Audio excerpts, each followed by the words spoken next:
For the first time since being elected to represent the Tulsa Metro in Congress, Kevin-Hern is about to experience total Republican control of Washington, D.C. for the first time. He's also now the fifth most powerful Republican in the U.S. House.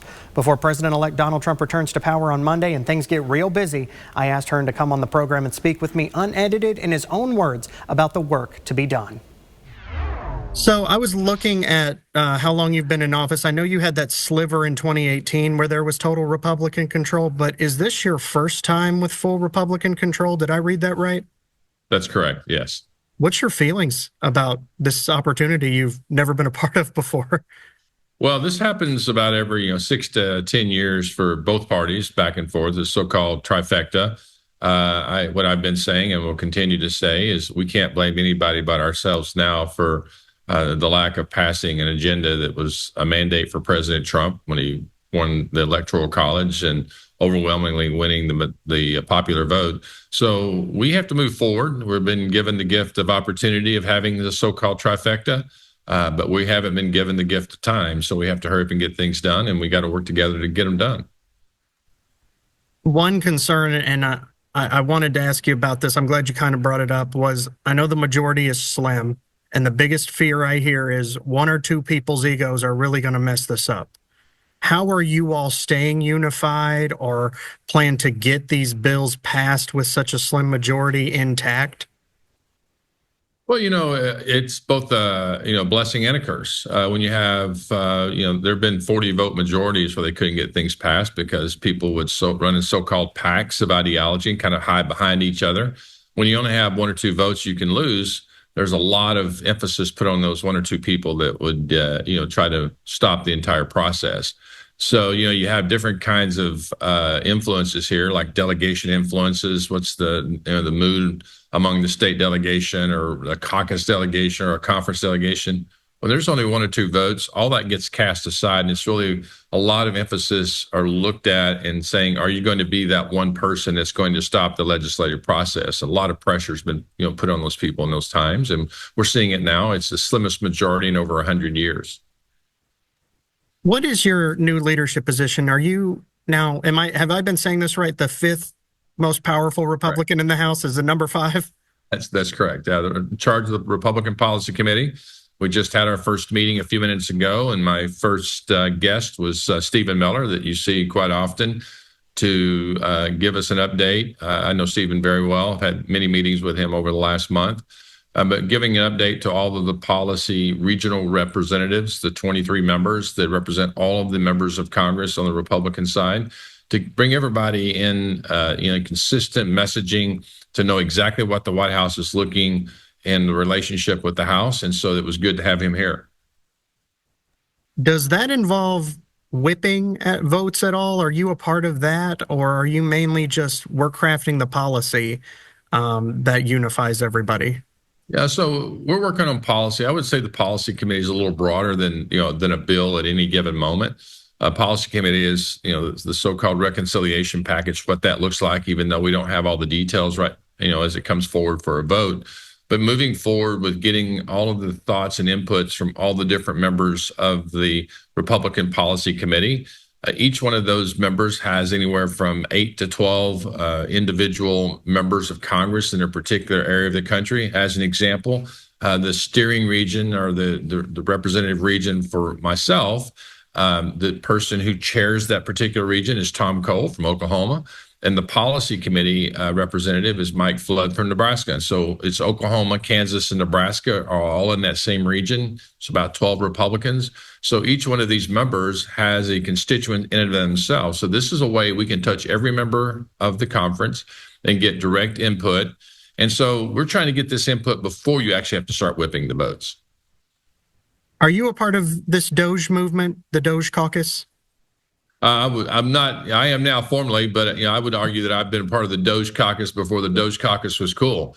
When I came here, I'm a business guy, as you know, for now 40 years. You have to have efficiencies in business, or you'll get beat by a competitor.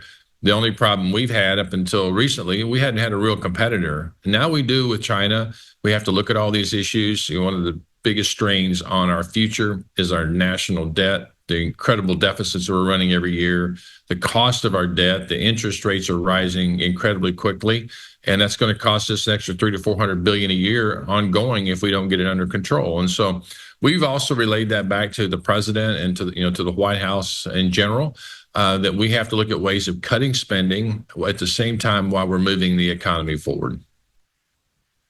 You and I are lifelong Oklahomans. I remember being a kid hearing Tom Coburn talking about government waste. Do you think some of his ideas are actually going to come to fruition? I mean, obviously, unfortunately, he's passed away, but he talked about it for so long and was written off for so long. And now seems like that kind of talk is mainstream now. Is that right? Yes, when Tom was talking about it the most was obviously in '94 in his 6 years in the House. I met him in '99 when my wife and I moved to Muskogee. We lived right next door to his mother-in-law. And then as he ran for the Senate in 2004 as a pilot, I flew him all over the state. And so I had a lot of windshield time with him. And one of his first meetings he ever had, he talked about the deficits and the debt in America and got a standing ovation from him at his first meeting in Bartlesville, Oklahoma. And I looked back and to see what the debt was at that time, and it was right at 7 trillion, which was like 21 years ago now. And now we're approaching 37 trillion. So I know, as he's looking down and looking at, he's really disappointed in the fact that we as stewards of American taxpayer dollars have not done a really good job of taking care of and being efficient with those dollars. It takes a lot of courage to want to, do what we're trying to do up here, which is make sure that Americans have the most money in their pocket as they possibly can.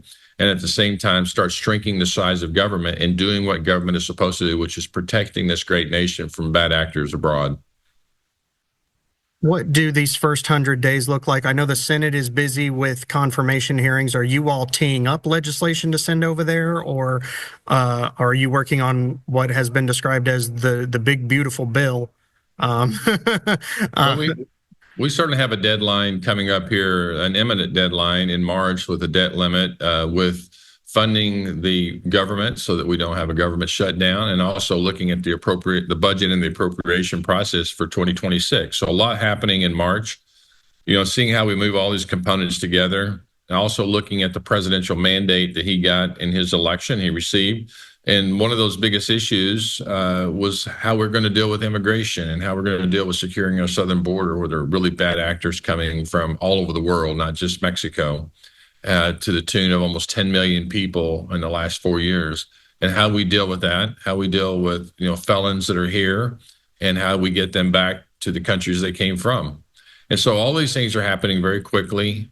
We have, till probably the middle of July to get the tax package language done so we can extend it so that there's not the largest tax increase in American history of about $5 trillion.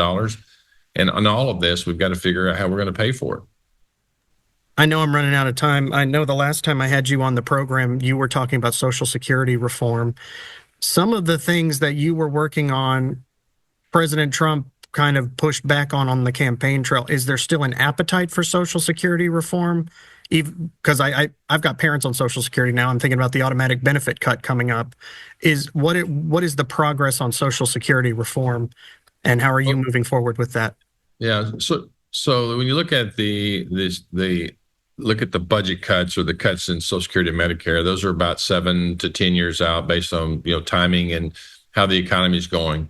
But here's what I believe. You, your parents, all Americans that are working have paid into Social Security and Medicare their entire life, and they've lent that money to the federal government for the hopes of money in their retirement age, and with some kind of return on that money. It's very, very small return on investment, but it's it's the truest form of entitlements, because we're entitled to get back the money that we lent the government. The problem is the formulas that were used to create the programs in 1935 and back in in the 80s, the last time they were, or 65 with Medicare, those don't work anymore, because as an example, Social Security had about 50 people working for every person retiring, and today it's about 7 or 8, and we're just simply running out of money. And this place in Washington, D.C. waits till the 11th hour to fix something, and the concern is that we'll have to go borrow more money to take care of the people that have paid in for this their entire lives. So there needs to be a transition of how we take care of future generations of young people so that they have hope, that they have the ability to have some assistance when they're not able to work anymore. And this is beyond this President Trump's term, so he's trying to look at the immediacy to try to bend those cost curves so that we have a little bit of longer run room before those two programs, Medicare and Social Security, run out. Congressman, I think I'm out of time. Is there anything you wanted to mention while I've got you that you want to tell the folks back at home? Well, I just appreciate everybody. Thanks for Oklahoma. We've got a big year ahead of us. Appreciate any input, your thoughts. I think it's important. You can reach out to hern.house.gov to give us your inputs, your thoughts. And 5 days from now, the American people's mandate will be seen as we do the inauguration of President Trump. And then all of us have a lot of work to get done for all American people, not just Republicans. Thank you so much for your time, Congressman. I appreciate it. I'll be in touch. Great to be with you.